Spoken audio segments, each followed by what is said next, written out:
組目は花日和赤さたなさんです。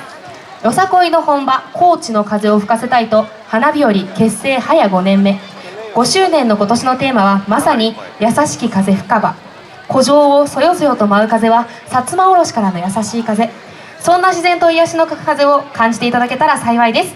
それでは花日和赤さたなさんです。どうぞ。皆様こんにちは。ありがとうございます。花日和赤さたなでございます。それでは皆様ご一緒にさい。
いました。